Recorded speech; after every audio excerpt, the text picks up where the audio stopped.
Depuis les massacres du 7 octobre, les prix de la liaison aérienne Paris-Tel Aviv atteignent des sommets. C'est la loi de l'offre et de la demande. Et mon propos ne sera pas d'enfoncer des portes ouvertes, de s'interroger sur la moralité et la légitimité des propriétaires des LAL, de s'appuyer sur ces fameuses lois du marché pour maintenir des tarifs aussi élevés. Non. Au contraire, même si je suis aussi victime de ces prix prohibitifs, néanmoins, je ne peux m'empêcher de revenir en arrière. En 1983, cette année-là, des accords de gouvernement avec les partis religieux avaient obligé la compagnie El Al, qui appartenait à l'État à l'époque, à respecter le Shabbat et les fêtes juives, à ne plus profaner ces jours sacrés. Et cette décision avait suscité des critiques dans les milieux économiques qui percevaient dans ce respect du Shabbat des pertes financières considérables pour El Al. Qui plus est que dans le même temps, les compagnies aériennes étrangères, elles, étaient autorisées à voler 7 jours sur 7. Et lors de la privatisation de El Al, à nouveau, certains ont imaginé profiter du passage dans le domaine privé d'El Al pour remettre en cause cette interdiction de voler Shabbat et fête, toujours pour des motifs économiques. En 2025, et après la crise du coronavirus, force est de constater, à nos dépens sans doute, que le Shabbat récompense ceux qui le respectent, et que même s'il faut parfois attendre pour voir la bénédiction du Shabbat se réaliser, un juif se doit de croire, jusqu'au tréfonds de son âme, qu'on n'est jamais perdant en respectant le Shabbat. Et que lors du premier Shabbat officiel de l'histoire, célébré par les enfants d'Israël après la sortie d'Égypte dans le désert, la première inquiétude de nos ancêtres à la veille de leur premier Shabbat a été de se demander comment vivre 24 heures, un jour entier, le septième, le Shabbat, sans travailler, sans faire aucun effort, sans même aller chercher la ration de manne céleste qui tous les matins tombait du ciel, mais qui le soir venu s'abîmait, au point que tous les matins, les enfants d'Israël ne disposaient de strictement aucune réserve alimentaire et dépendaient entièrement de cette manne quotidienne. Sauf que lorsque vendredi matin est arrivé, l'Éternel a prévenu les enfants d'Israël que le lendemain, samedi matin, ce n'était pas la peine d'aller ramasser leur manne quotidienne, car le samedi, le Shabbat, la manne ne tomberait pas. Mais alors qu'allons-nous manger en ce septième jour? Ce sont inquiétaient les enfants d'Israël, puisqu'il est impossible de conserver de la manne d'un jour sur l'autre. Et c'est alors que l'Éternel les a rassurés. Lorsque vous rentrerez chez vous en ce vendredi matin, vous découvrirez que la ration du vendredi est double, une pour aujourd'hui et une pour le lendemain, le Shabbat, et qu'elle se conservera.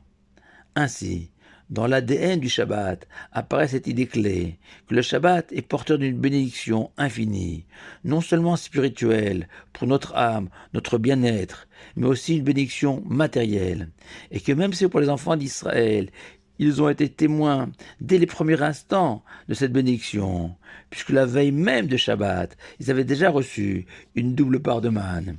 Mais il peut arriver dans d'autres cas qu'il faille attendre, patienter plusieurs années, voire plusieurs dizaines d'années, pour voir le Shabbat nous offrir sa bénédiction, comme pour El Al et ses heureux propriétaires. Et cette idée est tellement importante qu'un des éléments majeurs des 3 repas du Shabbat sont ces 2 pains, ces 2 chalotes qui figurent en tête de toutes les tables juives de la terre, en référence à la double part de manne du vendredi. Ces 2 pains qui sont l'expression de notre confiance en Dieu et en Shabbat, et que c'est un non-sens absolu de réciter le motzi, la bénédiction sur ces 2 pains du Shabbat, le vendredi soir et le lendemain, aller travailler. Plus encore, notre paracha de Hémor, ou en préambule à la présentation des 5 grandes fêtes juives, Rosh Hashanah, Kippour, Sukkot, Pessah et Shavuot, la Torah rappelle l'obligation déjà mentionnée à plusieurs reprises dans les semaines précédentes de respecter le Shabbat, comme pour signifier que malgré les apparences, le Shabbat est la première des fêtes juives. Mais bizarrement, l'Éternel va ordonner Sheshet Yamim Tease Melacha. 6 jours, le travail sera fait. et le septième jour est un jour de repos. Il aurait été plus adéquat de dire 6 jours tu travailleras, plutôt que l'ouvrage sera fait pendant 6 jours. Et les sages expliquent qu'à l'image de la manne, qui, de manière surnaturelle, miraculeuse, tombait le vendredi en double quantité, sans aucune intervention humaine. Ainsi, un juif qui s'engage à respecter le Shabbat assistera à une bénédiction surnaturelle, avec l'impression que le travail s'effectue de lui-même pendant 6 jours pour permettre à ce juif de se reposer sereinement le Shabbat sans manquer de quoi que ce soit. Et que nos textes sacrés, les récits de nos sages foisonnent d'exemples de ces femmes et de ces hommes qui ont su résister à la tentation de travailler le Shabbat et qui en ont été amplement récompensés. Et une histoire parmi tant d'autres, avant de conclure, celle de Rabbi Israël Isserles, qui au XVIe siècle, à Cracovie, possédait un grand magasin de soie et avait pris l'habitude de fermer son commerce le vendredi à midi afin de pouvoir accueillir le Shabbat dignement.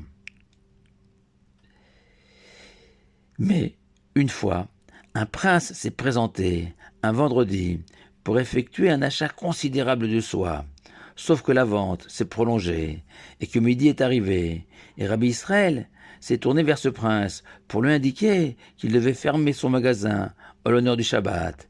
Et malgré l'insistance du prince et sa menace de ne rien acheter du tout, Rabbi Israël a tenu bon et a renoncé à gagner beaucoup d'argent pour mieux se préparer pour le Shabbat.